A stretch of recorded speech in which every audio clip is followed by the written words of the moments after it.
and go. Lesson 5. Prime number, right? Prime number, 5. It's a good prime number. Yep. Okay, so hopefully you've got your book. You got your handy-dandy notebook for writing down some notes. You got some homework paper from class or online.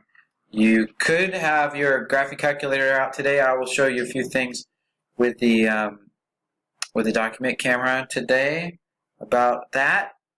And but we're going to draw pictures mostly today. I got basically 2 big concepts, 3 maybe to share with you. What else do we need? Pencil. Yes, pencil. And then my kids said that definitely some artwork will be good because every day is a good day when you paint. And if you've got a bacon calendar, that would come in handy too because, well, I love bacon. So, okay, here we go. So happy today to share math with the world, with the intranet out there. Absolute value. Okay, these are always a little bit confusing. You never know exactly what it is you're supposed to do, but let's give you a picture in your mind to work with here for absolute value. Book defines absolute value as a number, n, as being the distance from that number to 0 on a number line being the absolute value. So look, a number line. And I put 0 right smack dab in the middle, and here we have the real number line. That means we can put in our whole numbers, our counting numbers. We can plug in 0 there, and we also have the opposites of all the whole numbers. So this is really, we'll have integers with the marks, and we could put fractions and decimals somewhere in between if we wanted to. But basically, all we're looking at is how far anything on this number line is away from 0. And we know that anything that's over here on this side is a positive, and anything on this side is considered to be negative. Or really, even we can think of it this way. If we're moving this way on the number line, that's in the positive direction. If we're moving this way on the number line, then we're moving in a negative direction. So subtracting is just going to be moving this way, and adding is going to be moving that way. Sometimes you get hung up on negative and subtract. We're going to talk about, we're going to think more of being negative, combining a positive and a negative would be moving this way and then moving that way instead of talking about subtracting. Okay, that'll be easier for us on the number line. Just think about traveling here. Negative, positive, forward, reverse. Yes. Okay, we're going to step this way, and then we're going to step this way on our number line. So absolute value is just saying, well, how far away is that thing from the origin, from right here? So if we're at negative 2.5, well, really, we're just looking at how far we have to go this way to get to 0, and it'll just be 2.5 units. That's all. How many steps do I have to take to get to here? That's the issue. The symbol for absolute value is going to be straight up bars. Put some number in there. So those are the instructions for that. And if you're using the TI-84 Plus and you use your alpha buttons, oh, I guess I'll show this later, but it's going to look like that. You see that? I got some problems already done up there ahead. There you go. Maybe you can see that. So you can do whatever kind of math you want to inside those little brackets, or you just have a number.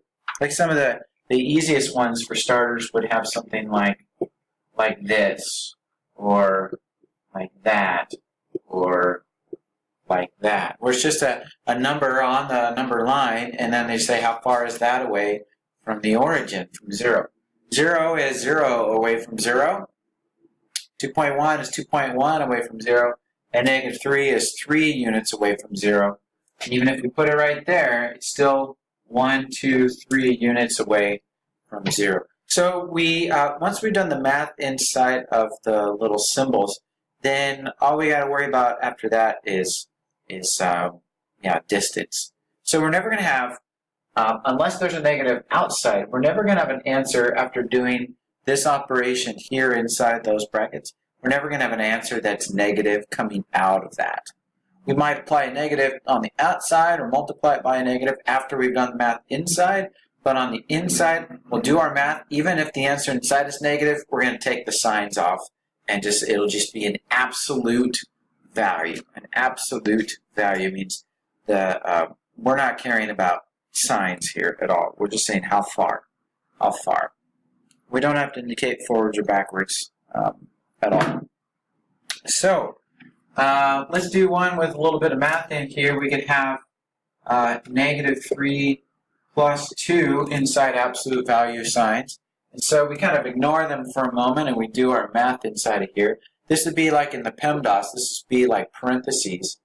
Okay, this would be some type of symbols of inclusion. So we do the math here and we'll get negative 1. And then we can think of it on the number line and say how far away is that from 0? That's only 1 unit away from 0. Okay, so that's pretty straightforward, I think. You can even do it with fractions. You can do it with decimals. It doesn't matter because all those are real numbers, and so they're somewhere on the real number line. Okay, now in addition to that, we've got to do a little bit of talking about positive and negative numbers and combining them. I like the word combining much more than adding. Everything's addition, okay? There's no such thing as subtraction. I know that sounds really weird. We've used words like take away in math, but we can't take away a bigger number than what you've got. So I think combining is a better word. We're combining two ideas. We're combining two values together. So if we have negative 3 and 2, or if we have 2 and negative 3, which we oftentimes write like this, we know that we're going to get the same value out of this. Now, we can think of it this way. Let's think of this as meaning, let's move to the left on the number line, and this meaning we're going to move to the right on the number line. So first, we'll start right here, and we'll go, let's move 3 to the left. Oh, there we go. And then we're going to move 2 to the right. And here's where we end up. We end up at negative 1. Now, I'm going to read this as negative instead of subtract. Okay. And really, we got to think that all numbers are separated by a plus in there. So this is not subtract, this means negative. Or a better way to think of it would be the opposite of.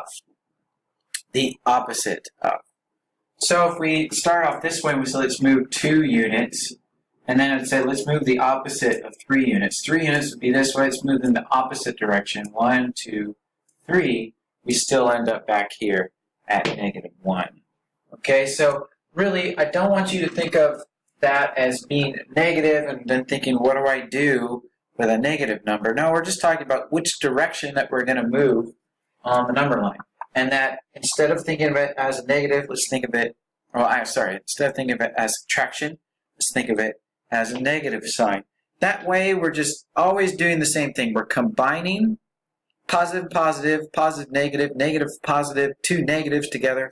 That's just going to help us realize which direction we're going to go on our number line. So they also use Algebra Tiles. Let's get focused. And you could think of a positive and a negative as being opposites, and they kind of like annihilate each other. So they do collect a bunch of how many negatives. If it was negative 3 and positive 2, they might collect your negative signs and collect your positive signs. And when you have one of each, they're going to explode and annihilate each other. And then you see all that you've got left. I have 1 negative sign left. So this is the same thing as taking a negative 3 and a positive 2 and combining them. And basically we see what's left when we're done. We have 1 negative or negative 1 left over. Okay, I think that is a good way to do it. It's visual. The number line works as well, going forwards and backwards, negatives to the left, positives to the right. Right. So I don't think you need to worry too much or have so many categories in your brain like maybe they have in the book about adding numbers with the same sign and adding numbers with different signs. just think of it as going left and right, or think of it like this, where a positive and a negative will annihilate each other, and we're just looking for whatever is left over. But I do think it's a good idea to stop thinking about subtraction and just think about combining positives and negatives together. If you are doing these things, and there's just two numbers, usually you're going to look at these numbers and you're just going to find the difference between them. That is a subtraction problem. But then assigning to your answer the sign of the bigger number, the bigger value. And so here we had -3 and +2. They're only one away. 3 and 2 are only one away from each other. And the 3 is the bigger value, so we're going to put its sign on there. If we were going to do -3 minus 2, that's basically -3 and a -2, which gives us 5 negatives, -5. Or if we're on the number line, we go back 3 and then back another 2. We're always going this way, going further in the negative direction, so we should have a bigger negative value. We're getting further away from the origin, the more math that we do. So some of the examples, they're going to give symbols of inclusion. They're going to put some of those negatives in parentheses just for right now to help you kind of block that off in your brain that that's its own little thing. And then example 3 talks about what kinds of answers that you get after you do a problem.